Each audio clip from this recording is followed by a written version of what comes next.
Hello, yes.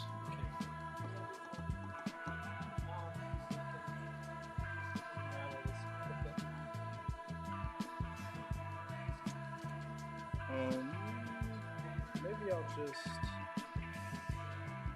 out.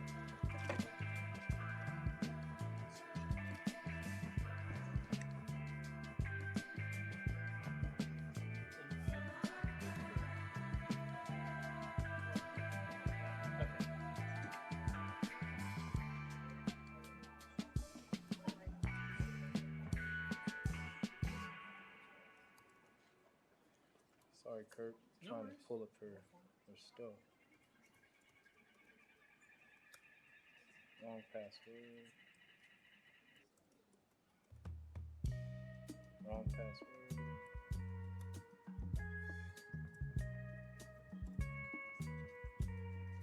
Wrong password.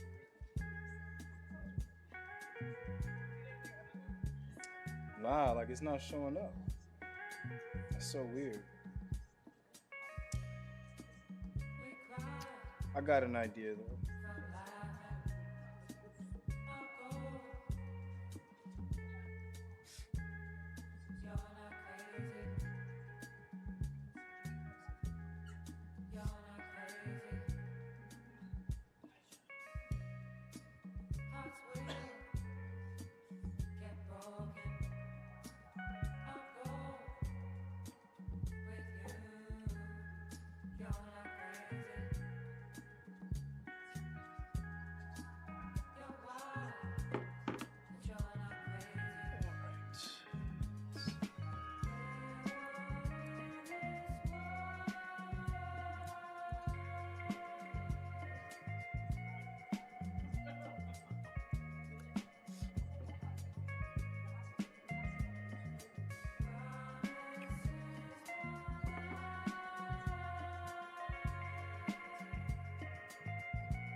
Got it. Here we go.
Well, welcome everybody. Nice to see you all here on this pre-rainy night.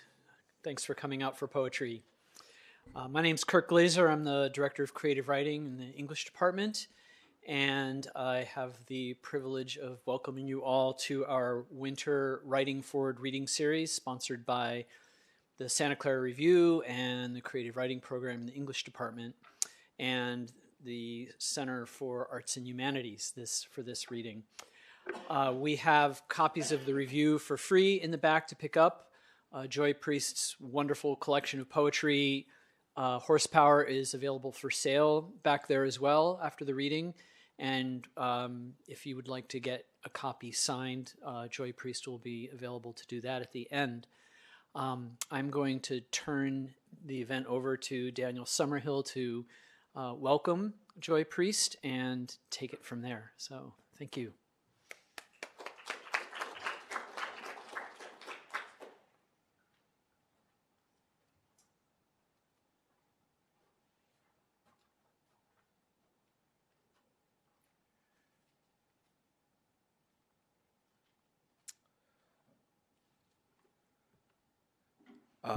So good evening, folks. My name is Daniel B. Summerhill. I'm a professor of poetry in the English department, and I have the honor of introducing a good friend, a phenomenal poet, a brilliant scholar. And so I guess, maybe read the bio, the official bio, and then I'll say a couple of words about how I came to meet Joy and develop a relationship with Joy. So Joy Priest is the author of Horsepower, winner of the Donald Hall Prize for Poetry, and the editor of Once a City Said, a Louisville poets anthology. She is a recipient of a National Endowment for the Arts Fellowship, a Fine Arts Work Center Fellowship, and the Stanley Kunitz Memorial Prize from the American Poetry Review. Her work, including poems, essays, and cultural criticism, has appeared in the Boston Review, Gulf Coast Magazine, the Los Angeles Review of Books, and Sewanee Review, among others. Dr. Priest currently teaches creative writing at the University of Pittsburgh and serves as the curator of community programs and practice at Pitt's Center for African American Poetry and Poetics. So Joy and I guess we met, I don't know, 6 years ago now, maybe, something like that, 5 years, sometime during the mix of the wash of pandemic time. And we met during a workshop, I believe, the Patrice Lumumba joint, yeah. And from there, we connected not only through like our poetics and our approach to the page, but also our proclivity to place. I'll get into it, I guess, during our conversation, but she has a huge pride for where she's from in Louisville, Kentucky, and I'm also an avid fan of where I'm from in Oakland, California. And so through that, and I think also through the kind of lexicon and language that are developed through those places, we kind of developed a relationship in that way. And then we workshopped. We read each other's work. We give feedback on each other's work. We send drafts. We check in. For writers in the room, it's monumental what a good colleague, friend, that's a writer will do for you, right? And so I think a large part of my appreciation for Joy is how attentive and how in depth she is about feedback, and then also about her eye, and we'll see how intelligent she can be and is in her own creative writing. So I'm excited. I hope y'all are excited. I think it'll be a brilliant reading, and hopefully we can get into some good question and answers at the end here. Yes? All right. Please do me the favor of welcoming good friend Joy Priest, Dr. Joy Priest.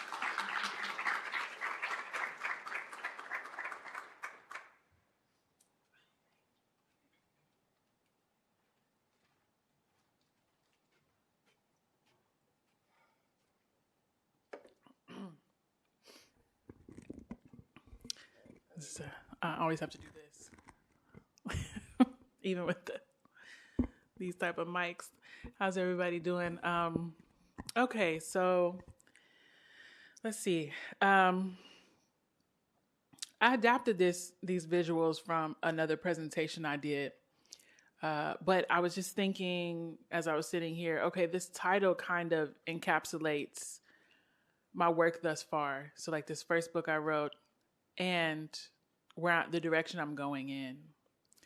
And so I'm not going to read it all from Horsepower, I've decided, but the image is here. And I definitely think that even though I wasn't thinking about these things when I wrote Horsepower, place and sound were critical. So I'm mostly going to read from this new manuscript, which is called The Black Outside. And, some of the things that it's dealing with are ecology, music, Black classical music traditions, surrealism. Yeah, more things will come up as I read.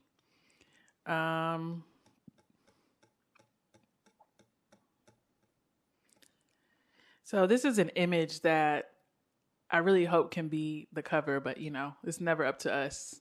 There's a picture of my father and his siblings in 1967 in this tree. And I just think it just really encapsulates the concept of this project. So I'm going to start with the two epigraphs that frame it. So that really kind of gets at this idea. And Daniel and I talk more about it in the talk, but the first one is from Toni K. Bambara, who was a Black woman writer. She was also a filmmaker. And she said this at a film festival: to be trapped in other people's fiction puts us under arrest. So this idea that we can be trapped in someone else's reality, in a world not of our own sort of making. And the second quote is from Saidiya Hartman. The enclosure is so brutal. And then the black outside. So I'm going to start with an audio track. I had the pleasure of being a fellow at the Fine Arts Work Center in Provincetown. And they bring 10 writers, 10 artists, visual artists every year. And this kind of, if you're into that sort of thing, this cross collaboration happens, and I was. So I collaborated with several of the visual artists, and one of them, Johannes, he deals with found items, thrifted items, materials, environmental material, and audio. He's a producer as well. So he had a piece that he wanted. He just said, "Hey, can you write something for it? I got to ship it off tomorrow. So you got to get it to me tonight." And we went to his studio and recorded it, and he made a sample track. And so I'm going to play it for you. And then I'll talk a little bit about it. And this is the piece in the background here.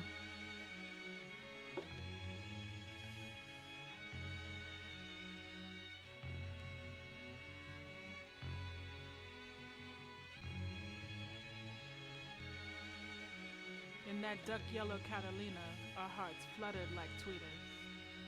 We sat between the elbows of men behind us, a trunk full of speakers. Our uncle ciphered the block with no destination in mind, politicking with everyone, the street's sage monk speakers. Twice a day they stopped at the executive lounge. Old men in dark glasses leaned drunk against speakers. We had dreams named after us there, too young to drink. We sat silent, swayed to the funk of the speakers. Back in the car, our uncles whistled at women, and we learned to read lips over the thump of the speakers. They stopped in alleys and parking lots, dropped their hands out the windows, doing business, selling junk to the tweakers. In the mornings, they jackhammered asphalt and red clay. In the evenings, still vibrating, they gathered, woofing like the subs of a speaker. In truth, they worked a gang of jobs. The union was their set. All they had to show was the rattle and jump of the speakers. Inside, our grandfathers played Trouble Man on repeat. Skillet cornbread crackled like torn lump speakers. Our mothers, home from work, called us in from outside. Their hair on our cheeks, the soft mesh that housed the bump of our speakers.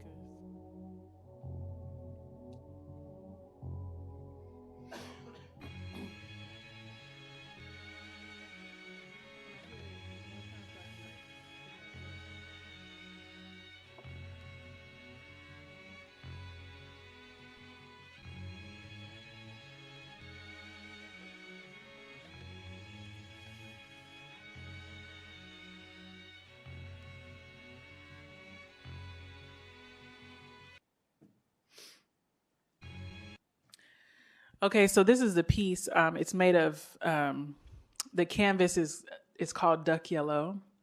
And the red material is North Carolina red clay from Winston-Salem, North Carolina.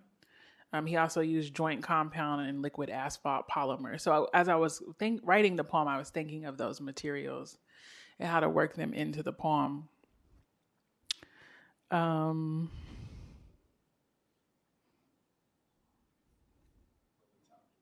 Right here. Okay, so, so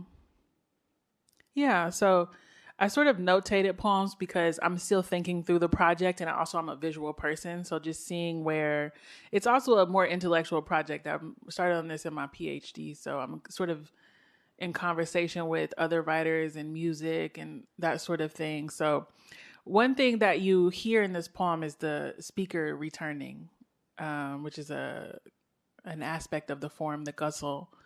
But recursivity is something I'm super interested in. So I have all these notes here, and I'm just pointing out things that we'll probably talk about. But I don't know. I'm interested in like how we can interact with poems more than just like these words on a page. Like I like the idea of like publishing it like this as well. So who knows? Okay, so I'm going to read maybe 3 or 4 of the Black Outside poems. This is the title series of the project. This is the first one I wrote, but it's the last poem in the book. And I'm just trying to work in ideas at the level of content at this point. So this idea of the enclosure, I had the first line for a long time, but I didn't have any poem. So for years, I just had this line in my notebook. And then what opened it up was just like relying on sound. So I just improv'd. I just really talked this poem out loud. I think. Each poem in this series deals with a classical Black music tradition and has an envoy at the end. All right. So the Black Outside. The jazz, it puts you on a swing in your project neighborhood, where you learn the antithesis of ownership, where you learn to live with the loudness of your neighbor's living. It brings an ecology of sincerity, the thought of the Black outside. And you believe the hollowed out trunks, the treehouse of our speech, the way we say things. Had to quit carrying on with folks who have no history of being hidden or community plumbing issues. Done with jazzless folks who ask why you still have feelings. You're being wayward with us now. In the Black outside, the jazz, it puts you on a swing in the gentry's neighborhood, which used to be your neighborhood, where you pinned your personality on a shared clothesline, where you placed your speaker in the courtyard window to bring us out, on a swivel now in the bureaucratic fabric, on a walk you've taken to escape the mind so close to itself it cannot see itself, like the eyes above the nose. What doesn't pursue you? Now you are even after yourself. On that walk all the way to Wa and back down, worrying about the way you look, feeling unstable on the inside, you write from above yourself. And on at Van Buren, when you turn back toward Montrose Boulevard, there it is, an Olive Buick stalled in the median, and suddenly you are in the Black outside. Dear beloved in the future, are you still maroon? Lover, are you there? Am I there too?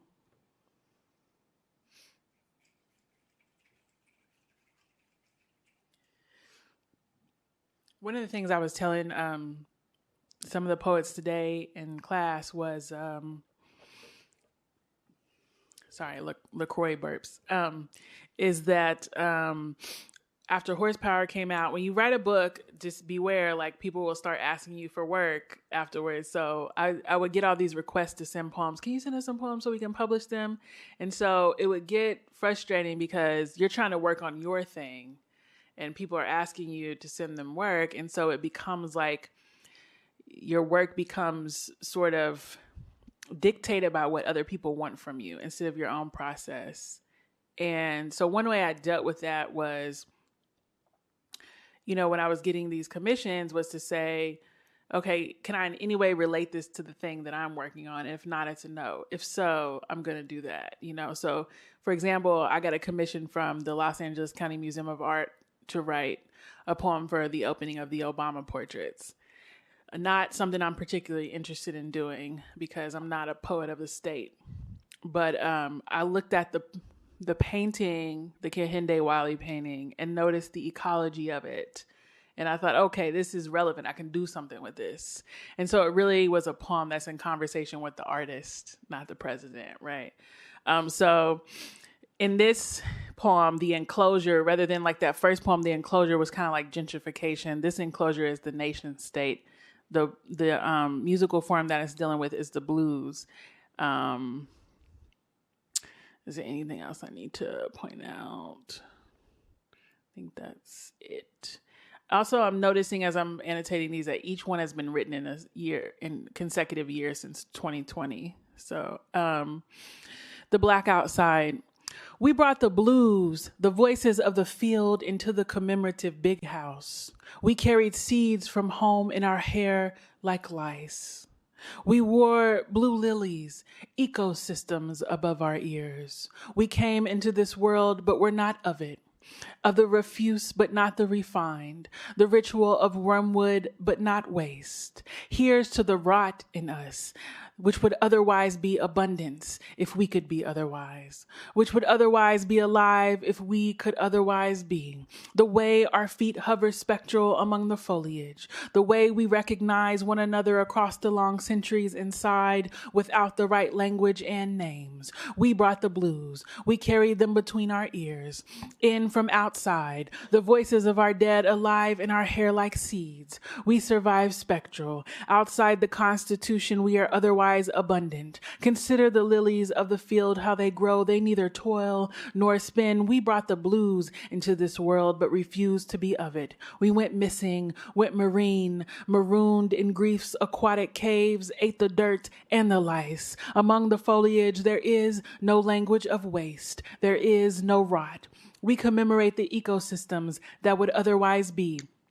The centurion worm wearing the field. Oh, beloved, I hear you outside singing so clear my ritual names. I got a commission from the Frederick Douglass Society to write a poem about Frederick Douglass. Immediately, I'm like, no. But I thought, So I mean, it's just one of those things where, like, as a Black person, you just get asked to write about these same things since, like, 1692 or whatever. And you're like, what about what's going on today? Someone asked me to write a poem about Kendrick Lamar or something, you know?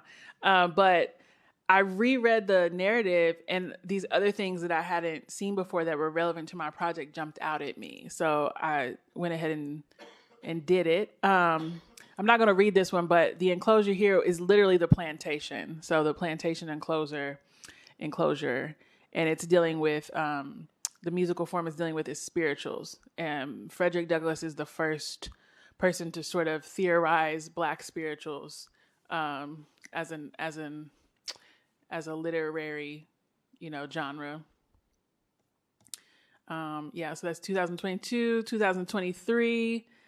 I start to realize, like, okay, I have a series at this point.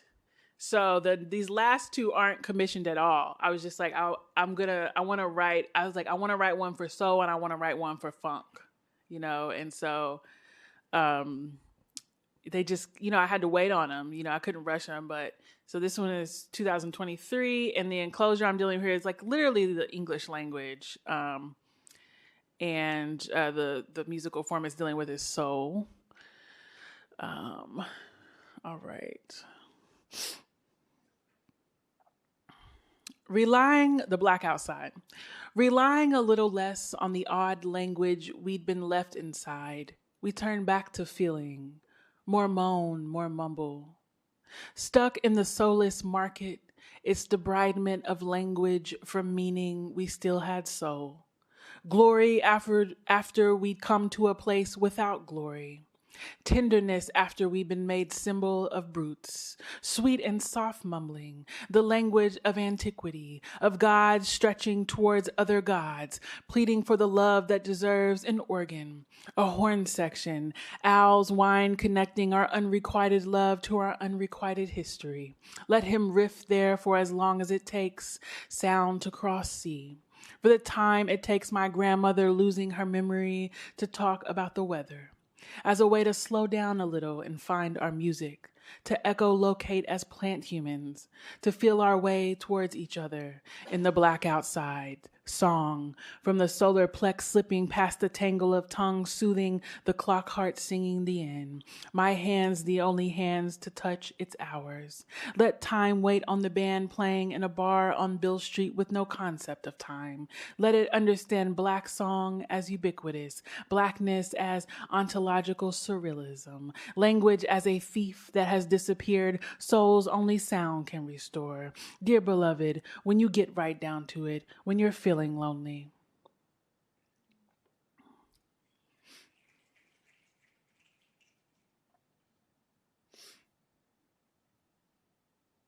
I really was just trying to get the word ontological in a poem. Like, can I pull it off? I don't know. So this is the last one I wrote, which is this past year. And someone asked me for a poem for Poem a Day.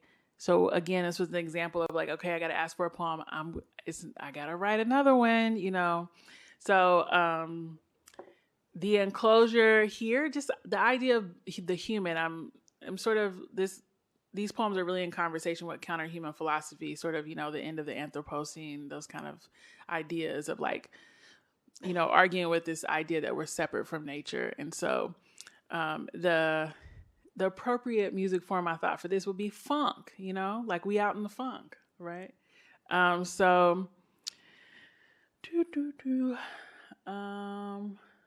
sure you can see everything. Okay, the Black Outside.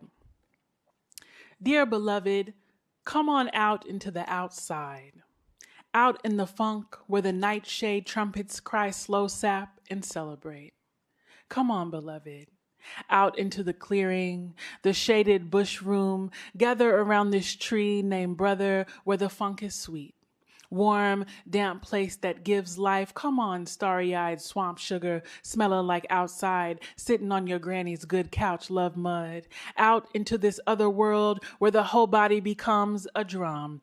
Out here, this ecological condition of blackness. Come out of that long longed for opening, lubricated with spit.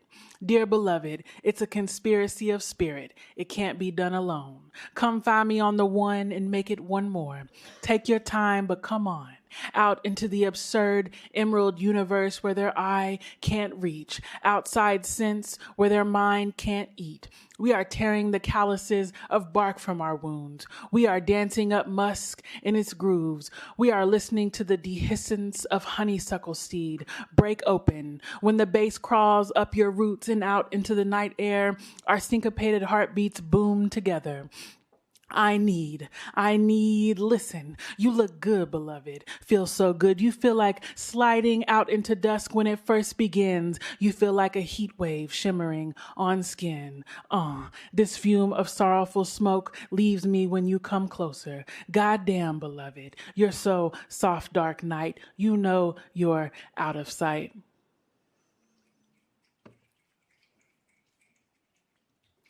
All right. I also have, I'm not going to read this one, but I also have like this form I came up with.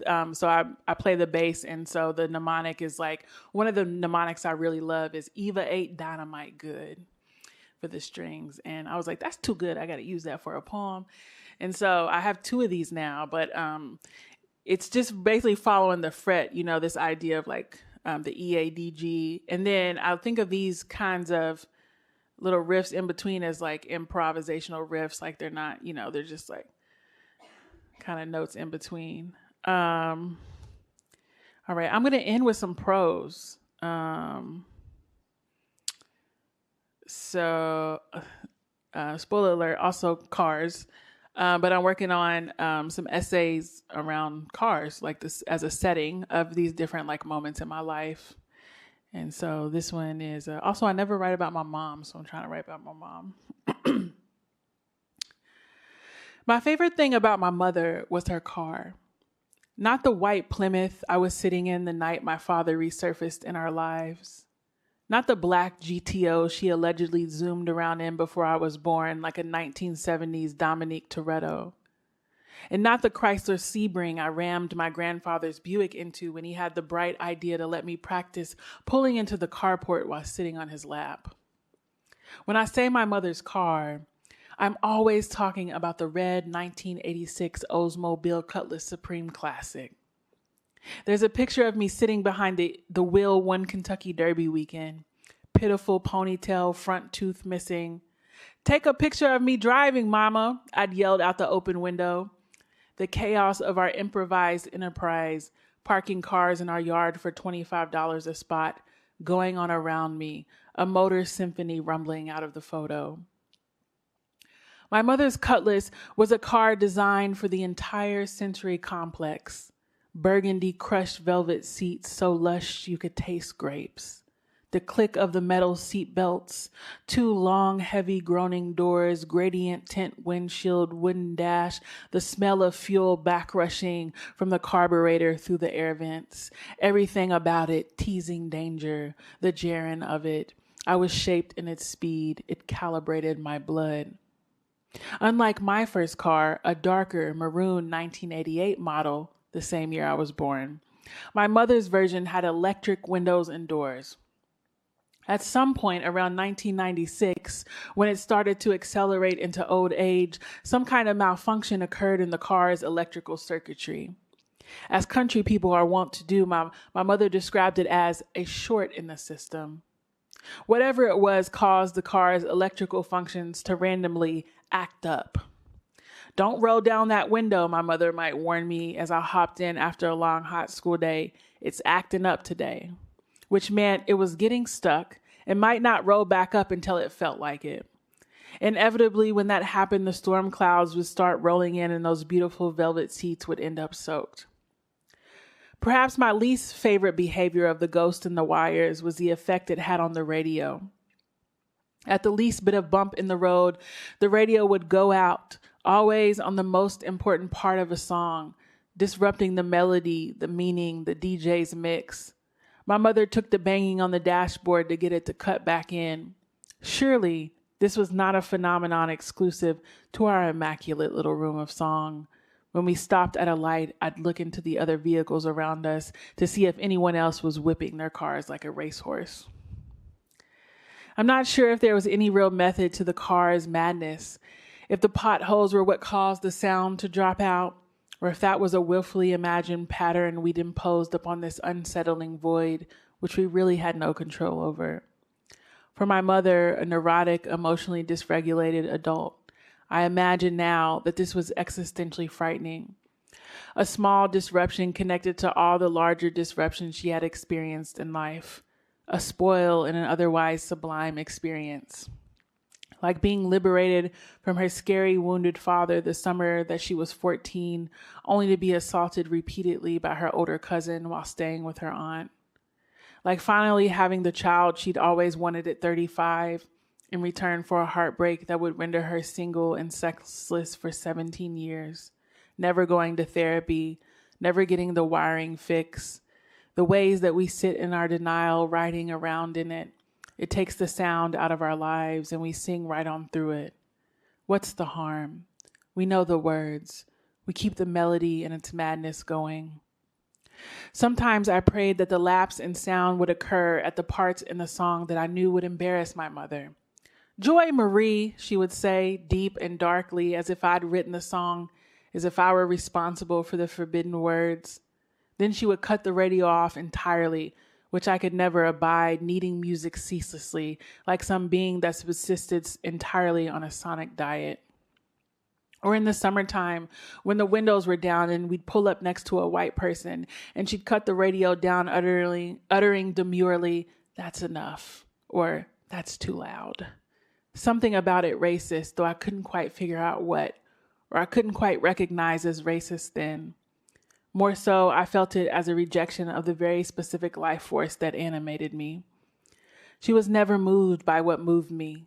She was ever offended, her very sensibilities, by what gave me life. The car was the only thing we ever connected through, the only charged emotion we shared. Maybe also shame. Thank you.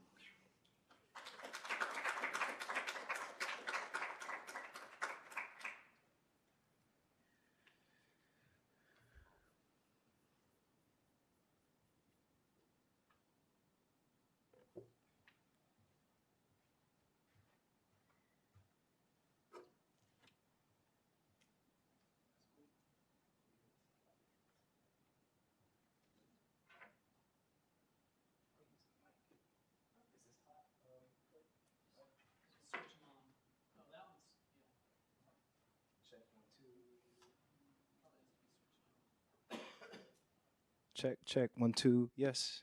All right. Cool. One more hand, y'all, for Joy. Joy, please.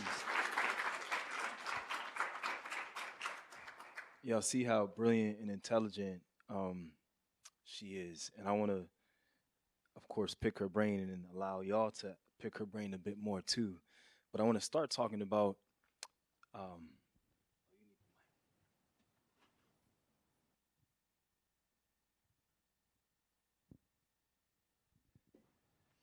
do you want to get the? Yeah.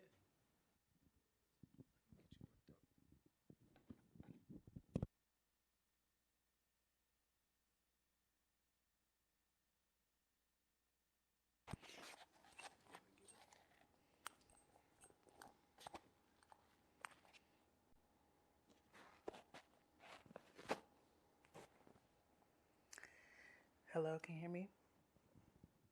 Yes, I can hear you. Cool. I want to talk a little bit about fugitivity, especially because it's something I've been thinking about, and that is someone who is an abolitionist who believes in abolitionist proxies, and knowing that it's just as much about like dismantling like carceral systems. It's also about like imagining, reimagining our reality. And so you and I have talked about fugitivity, especially as it relates to blackness and blackness being a trapped into fugitivity, right? And then speaking towards your epigraphs, the Sadia Hartman joint, the Tony K. Bambara joint. Um, I guess I'm curious, you know, what was it like building the Black Outside series as worlds, as different worlds, as perhaps my question is, you refer to them as ontological surrealism. So maybe for folks who have no idea what that means, uh, you can speak to that a bit. Damn, Daniel. What song is that from? Was that a Kanye song?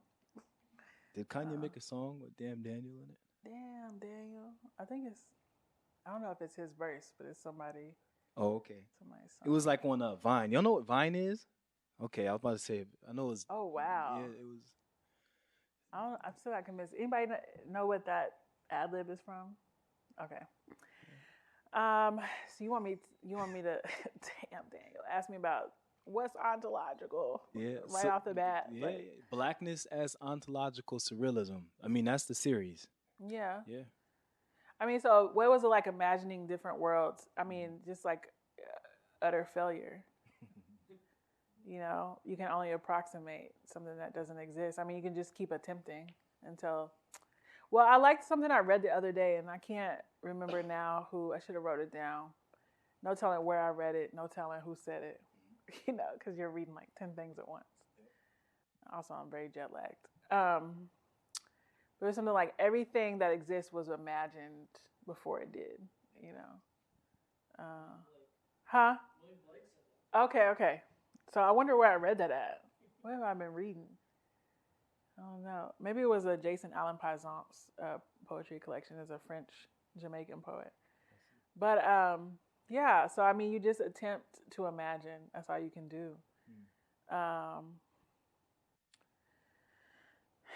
And you know, I was motivated by this idea. You know, I was in sort of these environmental ecology classes, and you know, there's this argument in that discipline about like what started climate change. Oh, it was the Industrial Revolution. Oh, it was the Great Acceleration, World Wars. And I'm like, no, it was Western colonialism. You know? Yeah. With, you know, this, I love this, like, you know, the ship sailed. You know, we use that like colloquialism as well. That ship has sailed. Yeah. Like, it's been too late since then. Yeah.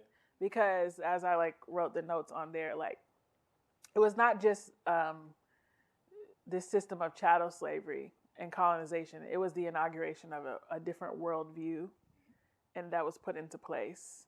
And that worldview was at its epitome, at its core, about a certain arrangement of nature in which man was separate from nature. And so when we separate ourselves from things, when we don't consider ourselves to be a part of something, you know, that's that's a tricky relationship to get into. And unfortunately, that worldview has it such that the relationship is exploitation. You know, we use land, we sell land. Like, it's interesting when you read like native writers, they'll talk about, like, I've come across this idea that what was distinct about Western colonialism in the Americas was that it was the first time sort of land was thought about as like parceled and sold, you know, as a product. And that's it right there, you know. And so when I'm thinking about imagining other worlds, I'm trying to imagine a different kind of worldview, one in which we aren't separate from nature, one in which we do not, our relationship to nature or to each other or to animals is not one of like exploitation or whatever. So that outside of that enclosure of view, you know, that limited perspective. And so ontological, very simply put, y'all heard these words, ontological, epistemological. You're like, hell no, I ain't heard that shit. Good. I'm sorry that I had to be the one that introduced those words to you. You could have been living your life for the rest of time and not heard those words. Come on, warriors. Warriors. Sorry. We have to have a warriors discussion at some point. Okay, so ontological, I mean, don't quote me. Like, it's one of those things you got to look up every time you talk about it. What does this mean? You know, I just think Neil Irvin Painter like really broke it down for me in her memoir. She's a academic, but she went back to art school in her like 80s, or 70s maybe. Where she's trying to explain like her art teacher said, "You're not an artist," and she said it was as if being an artist is an ontological thing rather than an epistemological thing. Meaning, ontological is a way of being, epistemological a way of learning, a system of knowledge. So I just, you know, I'm trying to put it in very simple terms. So when I think about a way of being in this worldview, the way that we be is separate from nature, is, and all these other kind of attendant things that I won't get into, that come through the poems and the annotations on the poems and all that stuff. And so I'm thinking of being Black in this world that's being constructed, Blackness constructed as not human, as a part of nature. Yeah. That entire experience of being is surreal. It's kind of like, okay, when another person, like I was thinking about this too in 2020 when I started these poems, like someone gets shot, killed in the street, nothing happens or whatever, you know. And it's like, is someone playing a 400-year-old joke on us? Like, it's kind of like a surreal feeling. Like, what the fuck, you know? And I'm thinking about Edward Glissant, a French Martinican writer who's talking about the pastoral. He asked this question, y'all. Okay, this is his fault. He's talking about the pastoral genre, like, and he says the pastoral is a genre of literature that emerged in the planters' diaries in their efforts to look away from the scene of brutality. They wanted to look at the beauty of the land. They turned their attention to the beauty and ignored the violence and the brutality of what they were doing in the settlement. Which is a political choice. Yeah. Right. And so I'm telling you this because, and so the experience of the slave in that scene is a surreal experience. To say this is what's happening, and to be having violence enacted upon you, and someone's telling you look at the beautiful trees and the flowers, is a surreal experience, and it kind of defines like the experience of Blackness in the Americas for me. So that's what I meant by that. Yeah. Like that it is a surreal existence. Yeah. A surreal being. Yeah. Yeah. And we're still living that same condition, right?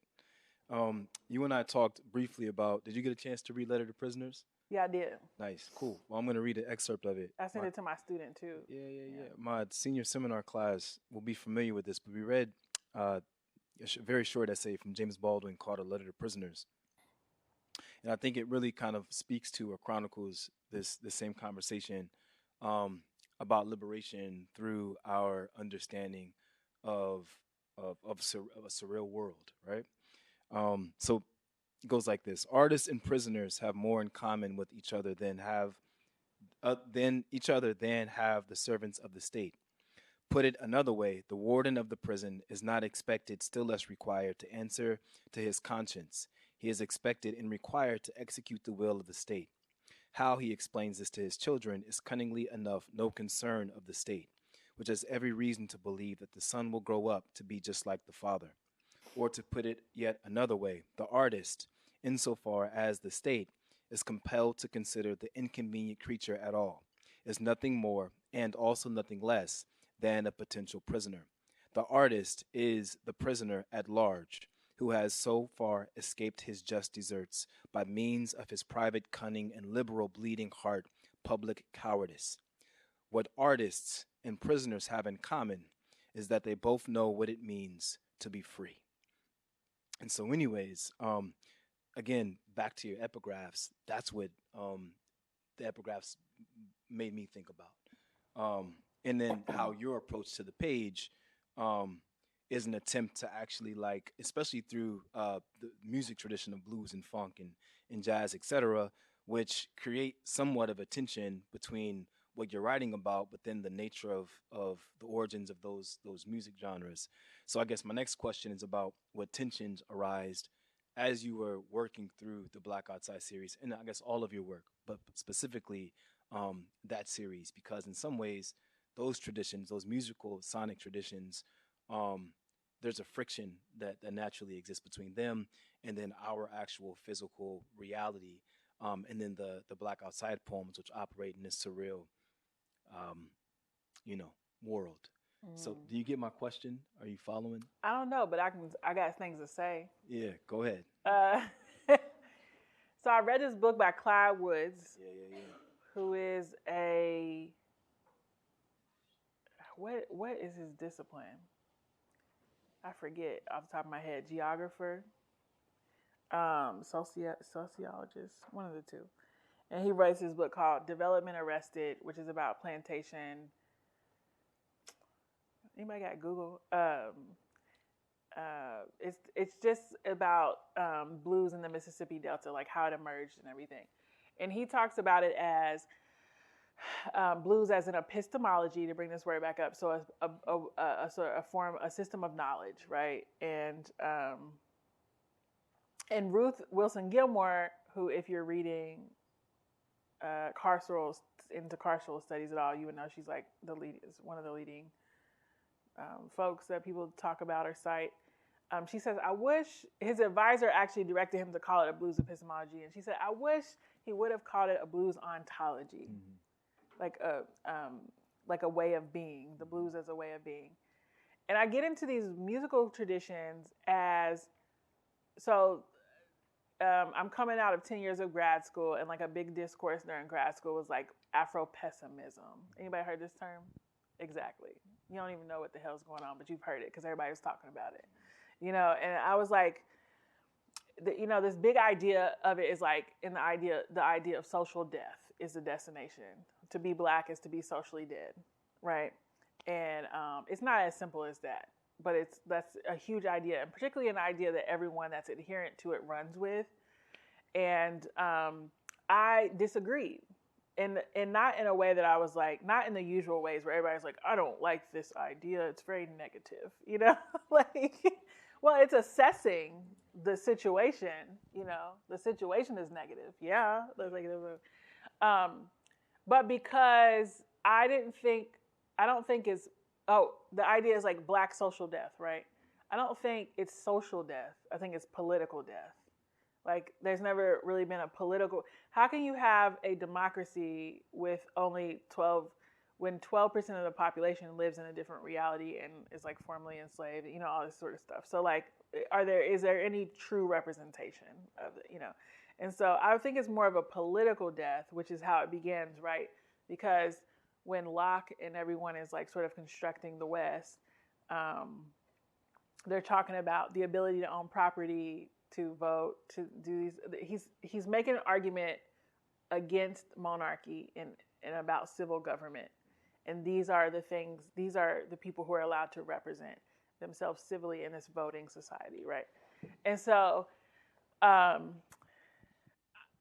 think it's not social death, but political death, in that there's always been Black sociality, and these socialities come through in these musical forms.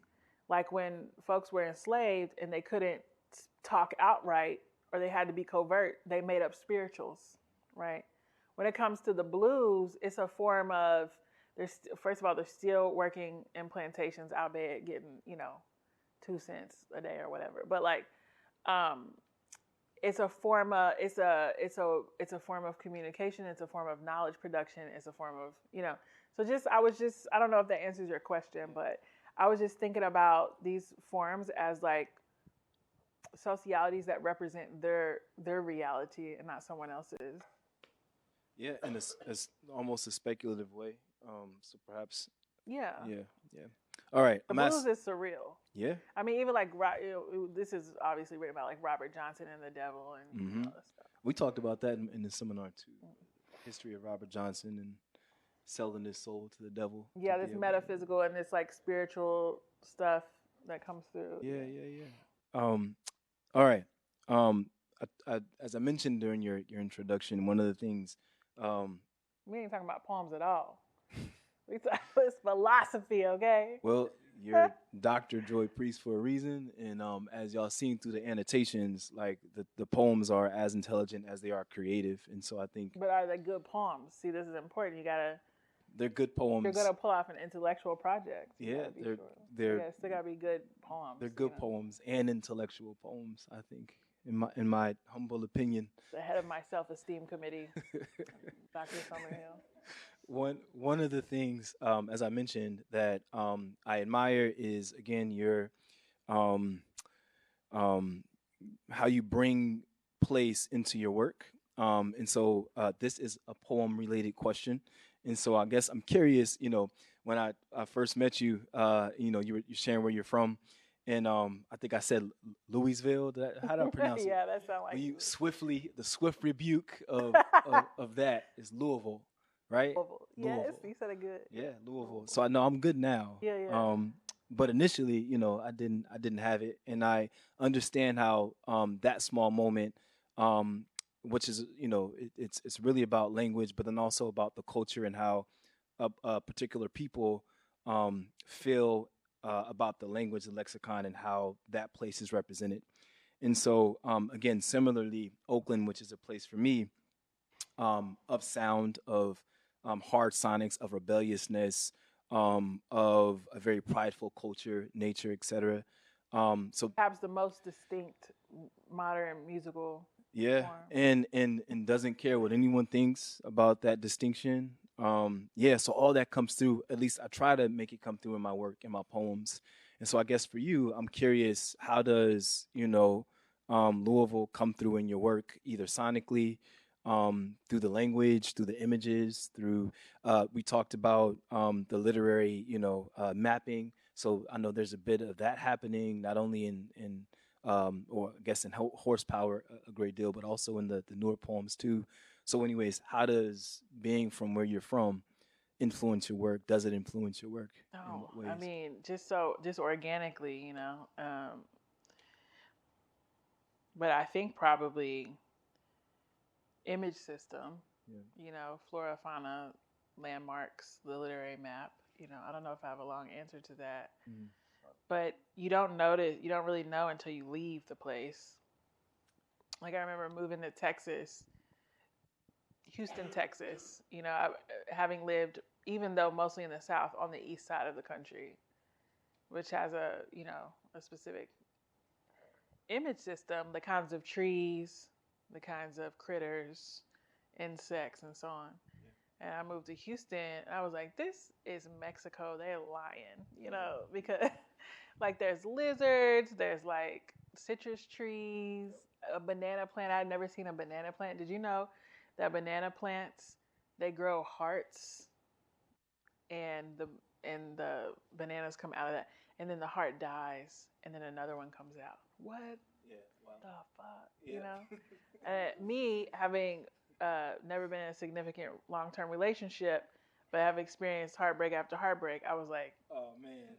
listen, it's too good. Gotta use it. Yeah. But yeah, you know, just I think it's our image systems. Ocean Vuong talks about the autobiography of sight, the DNA of seeing.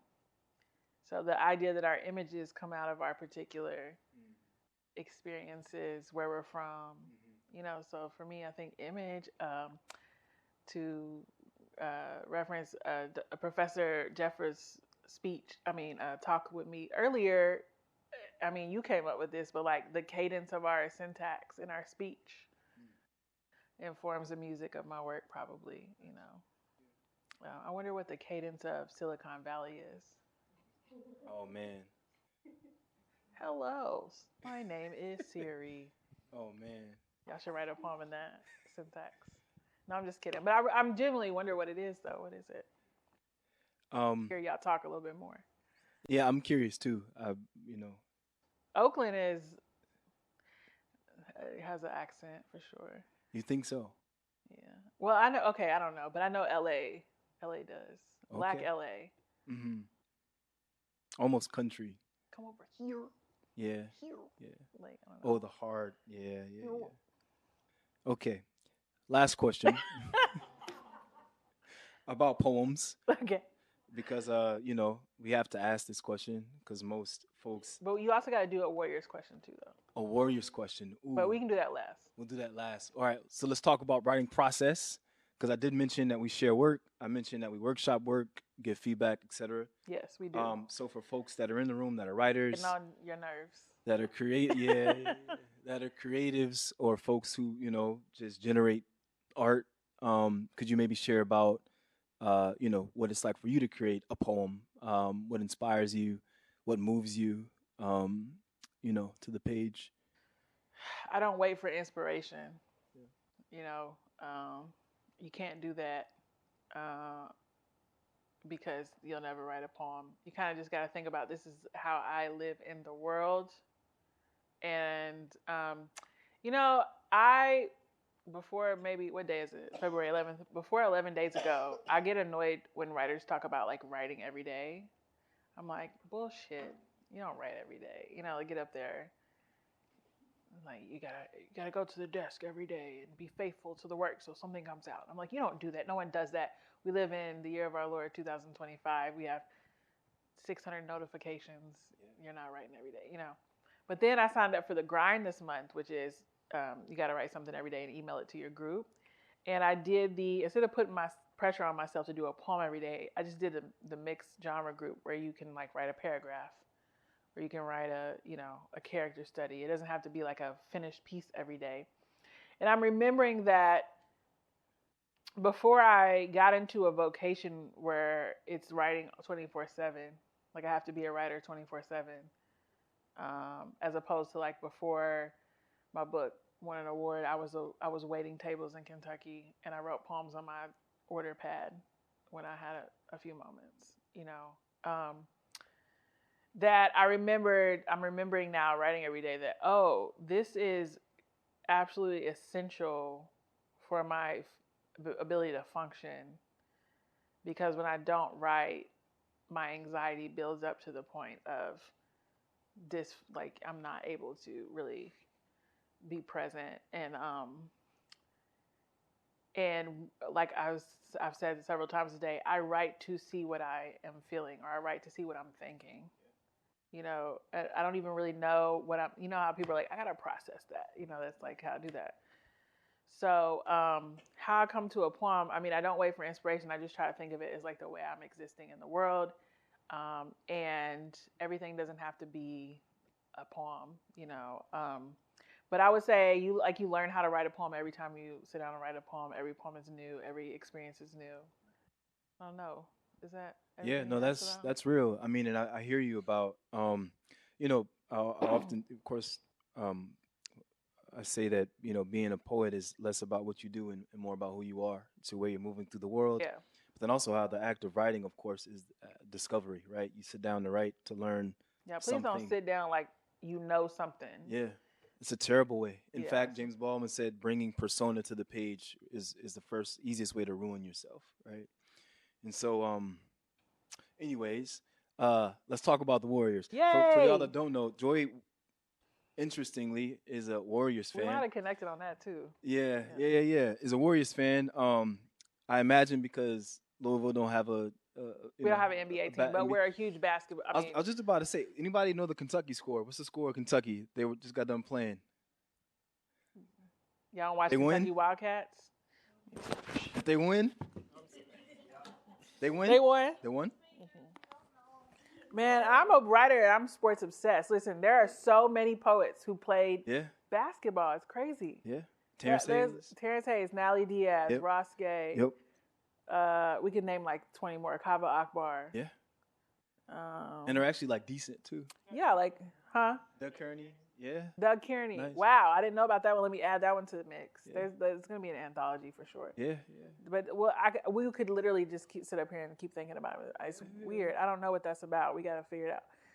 But I'm from Kentucky, which at one point, I don't know if it's still true, most winningest team in NCAA history. And Kentucky's a basketball state. Everybody plays basketball. I played for 12 years. We don't have an NBA team. When I left Kentucky, everybody watched the NBA. No one watched college basketball. I had to pick a team. I saw the Splash Brothers. I was a shooting guard. I was like my fellow yellows, you know. Yeah.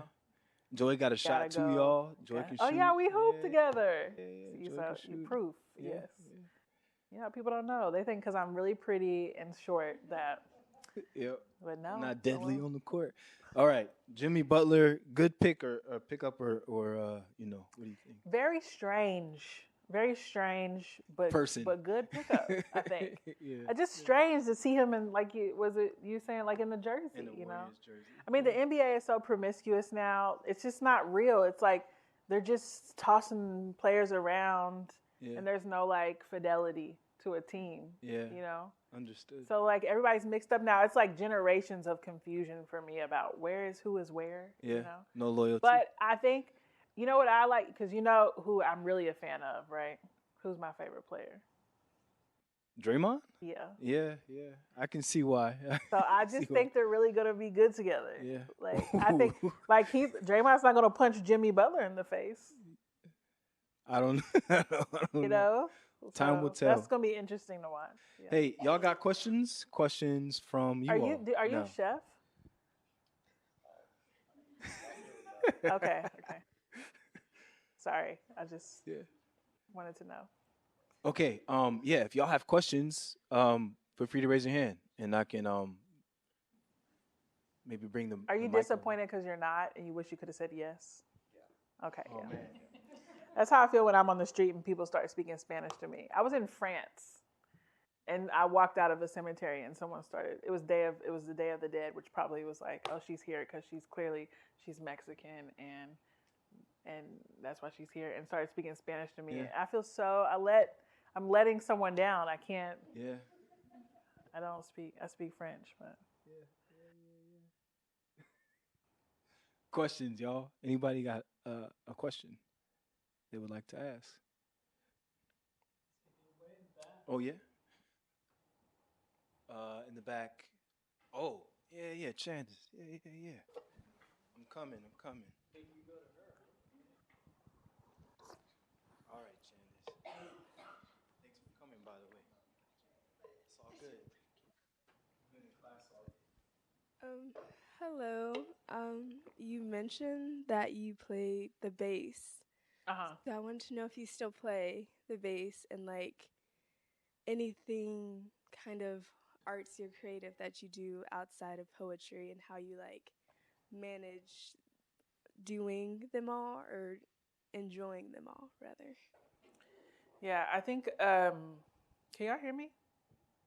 I think that like artists are just artists and they end up just putting more time into one thing. but I think like the capacity for creativity translates, right? Like maybe I would have been like in a band, because I'm a Capricorn Virgo, so it's not really about my talent. It's like my level of ambition really is why I'm here, So if I would have put that much energy into the bass, I could be in a band called Khurang Ben right now, maybe. You know what I'm saying? So, but I ended up putting more time into writing, probably because of a lack of resources, right? You don't need no money. You just need a pencil and a piece of paper, So, but I have not picked up my bass, which is in my study, probably since I started my job as a professor in August 2023. But I've been thinking of practicing lately because the person I'm seeing saw the bass and was like, "Oh, can you play me a song?" And I'm like, I know how to play this D'Angelo song. Let me practice. So that's where I'm at right now. Yeah, but not making time really. Got to make time. Cool. I was a dancer.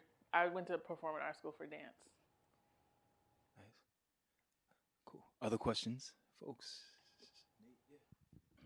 Maya, you want to do something? Ball change.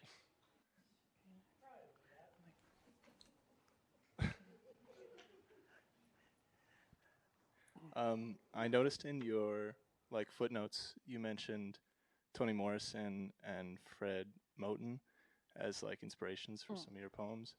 I was wondering if you could talk about some authors that have been really impactful in your journey. I can't pull it back up, but authors that have been impactful on my journey. Everybody, man. Terrence Hayes. My first three poets, when I was in undergrad, were Sharon Odes, Patricia Smith, Terrence Hayes. Crucial books growing up. I Know Why the Caged Bird Sings by Maya Angelou, Nikki Giovanni's collected works, and The Coldest Winter Ever by Sister Souljah.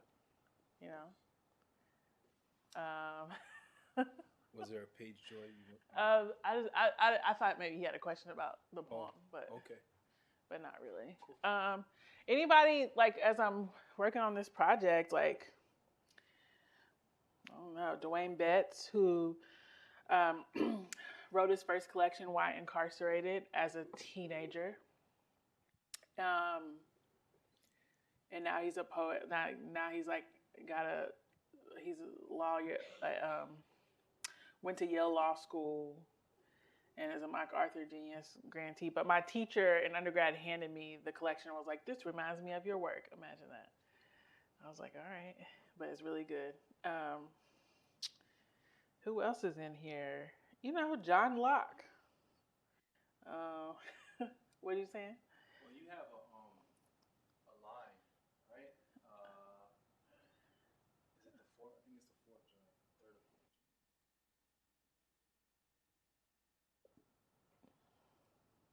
There's a line inspired by something.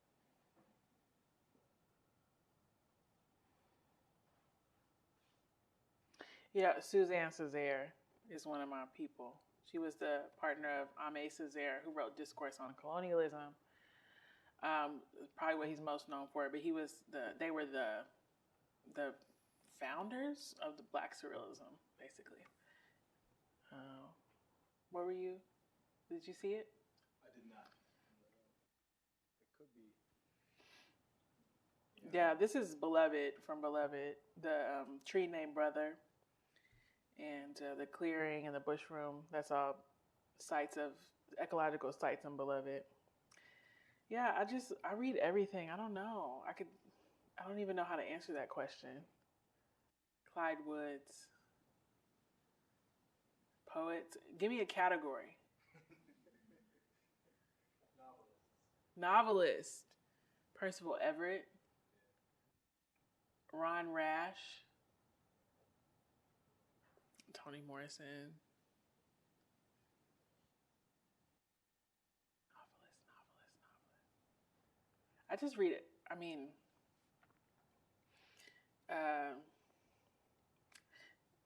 Chinua Achebe, but just not When Things Fall Apart.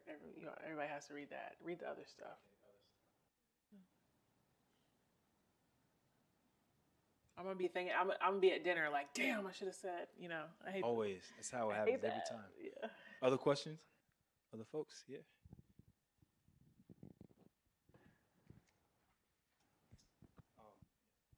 So I know some of your poems were commissioned, but when you're writing, whether it's those or like just in general, what's like the audience you're writing for, or like who you ideally want to be like looking at your work? Me.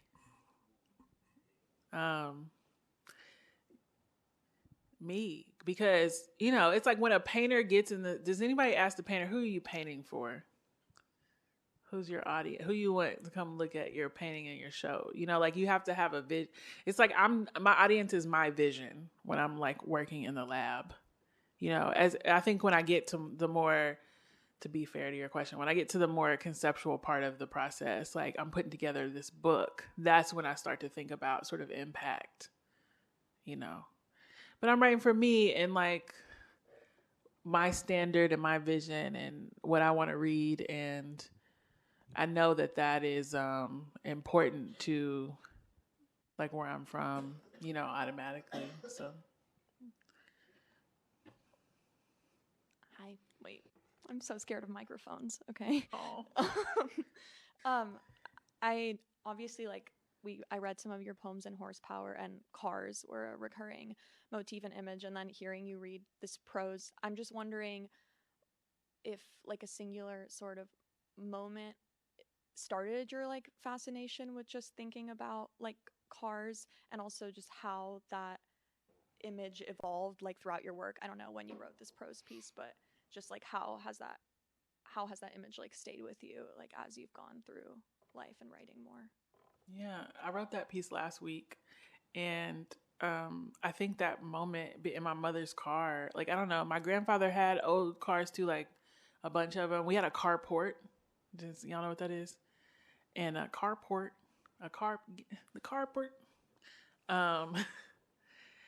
And there was like 4 old schools that sat there, and I think just as I get older and things become more, even goods, products used to be artisanal.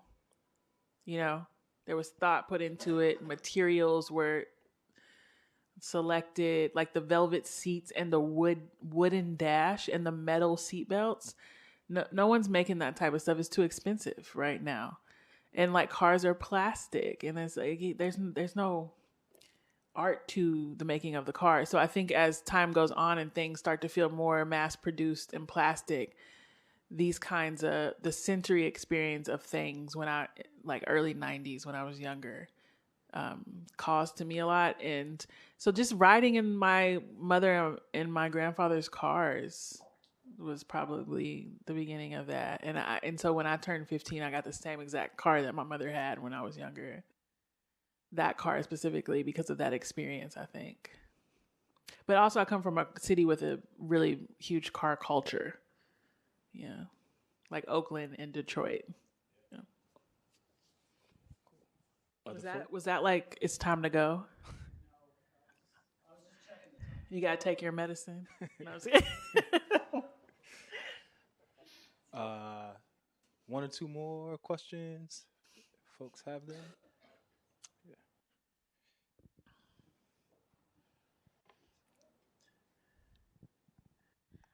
Hi. I really like, particularly in Horsepower, how you convey really complex relationships, especially with places. And I was wondering how, when you approach something that has a lot of positives and negatives wrapped up in it, when you want to convey all of that in appropriate proportions, how do you handle that balancing act and including the details to get that sentiment across? Yeah, that's really great. Because like my relationship with my father, for example, or my relationship to Kentucky would be a lot of positives and negatives wrapped up, right? And I mean, I think that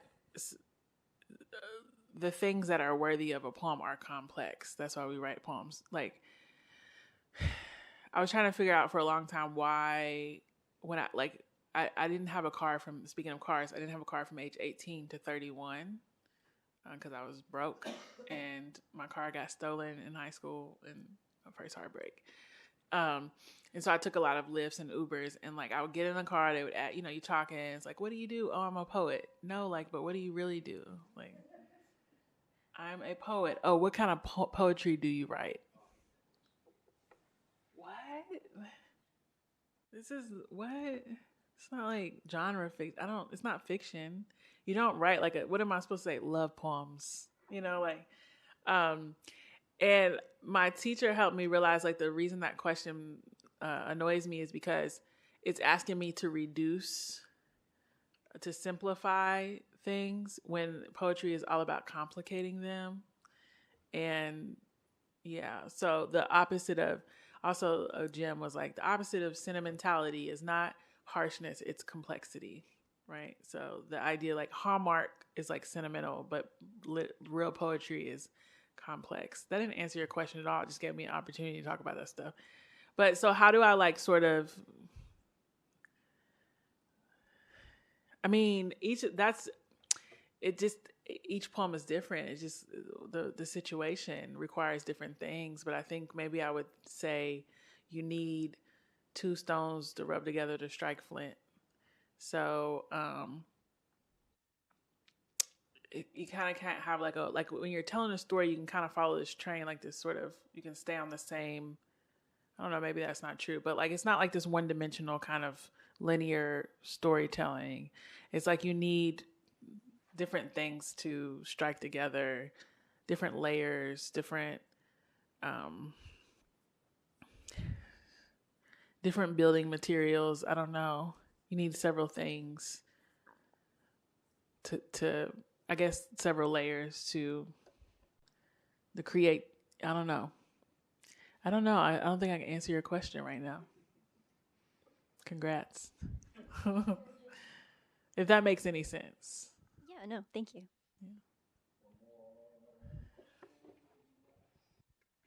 I think too, like when I'm writing about a person like my father or whatever, who's like my best friend in the world, he's a savant, he's an alcoholic, he's a narcissist, he is an artist, he's an engineer,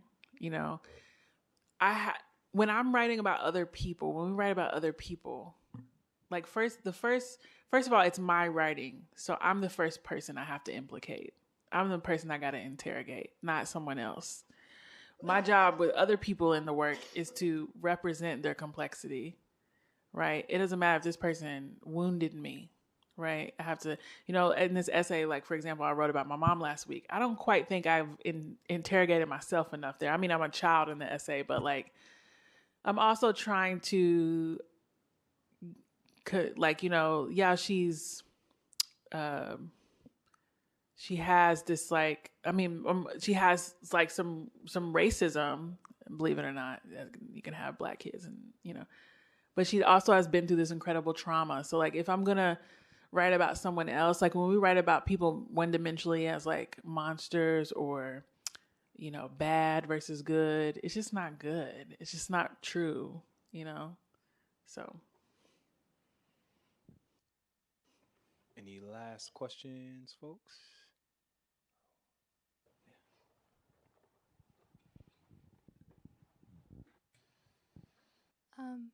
What are the most important aspects of your identity and experience that you put into your work?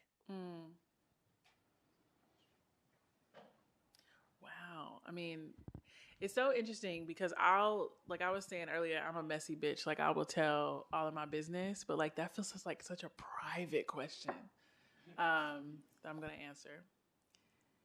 I mean, blackness seems ultimate for me. I think just because it was like sort of the defining feature when I was younger, I had this kind of, for those of you who read Horsepower, it's really about this kind of racial trauma, right? Like growing up in a house and not being told that I was Black and then going to school and finding that information out and then being lied to about my parents about it and then being reunited with my father and sort of entering into this Black life. So it just feels so definitive for me in terms of identity and what I've had to contend the most with. for example, like sexuality. Like I think about this a lot because like it's interesting what's more prominent in people's work. Like I almost don't address my sexuality at all in the work. I almost don't even write about sex. And I think that's something that just like came up later in life. I wasn't even like, really contending with it. So I don't know. I think that sort of Natasha Trethewey, who probably got it from someone else, I heard her once say like, what hurt you into poetry? This idea of like, we have some, and artists are sensitive, we have some sort of like seminal event that thrust us into this lifelong interrogation of it to figure it out. So for me, I think it's like racial identity is probably definitive. Southernness is really important. Working classness is really important. Y'all, Thank one more. you. Yeah. Give it up one more time, y'all, for Jake.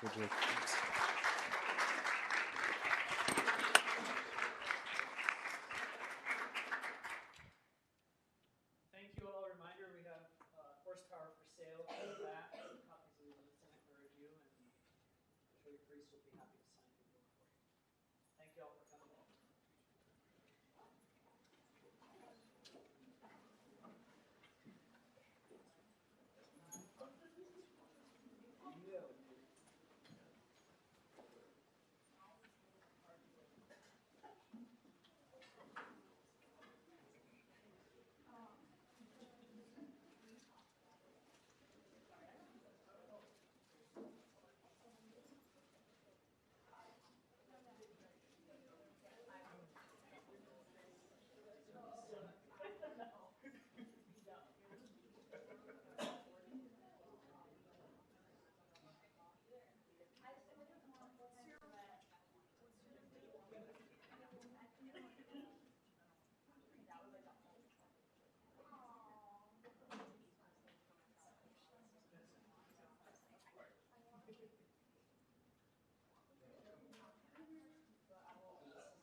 and I'll send you